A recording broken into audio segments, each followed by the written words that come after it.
Allô Maillot? Allô Maillot? Ah, alors vous avez vu, on a encore passé un très joli week-end de meeting.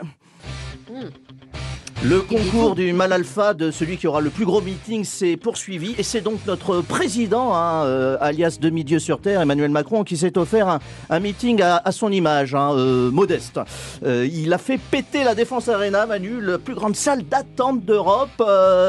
30 000 personnes pour un bain de foule, bonjour l'eczéma quand même. Alors c'était beau, faut dire, il y avait du monde, vu la température extérieure, il a dû récupérer tous les SDF des Hauts-de-Seine, c'est chauffé à l'intérieur, ouais, vous pouvez rentrer. 2 heures de show, non-stop, enfin de show, c'était plutôt de la gymnastique non-stop. Là c'était physique. Alors que se courait le marathon de Paris, Emmanuel Macron est venu se remuscler la jambe gauche. Vous avez vu ça devant un parterre de cuisses de droite. Une vraie séance de kiné réparatrice. Allez, on pousse à gauche, plus fort, encore plus à gauche. C'était formidable. Ce qui est pratique avec les concerts d'Emmanuel Macron, c'est que tu peux revenir plusieurs fois. C'est jamais les mêmes chansons. C'est pas un président, le gars, c'est un karaoké. Il interprète les tubes des autres. Et dimanche, on a eu le droit à 90 minutes de Manu Chao quand même.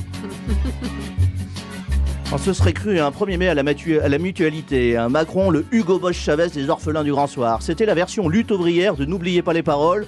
On a entendu des mots solidarité, humanisme, progrès, bord du chemin, inégalité. On a même eu le droit à une excellente imitation d'Olivier Besancenot, sans vélo mais avec des grosses pinces.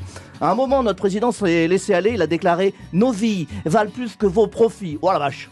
Une reprise du slogan du nouveau parti anticapitaliste. Je me suis dit encore 2 heures, le gars il chante l'international en brûlant un drapeau européen et en scandant le point levé « Prolétaires de tous les pays, unissez-vous !» Nos vies valent plus que leurs profits. Ah, fallait oser, Franchement, un ancien banquier de chez Rothschild qui tient un discours marxiste en plein cœur du plus important quartier d'affaires d'Europe.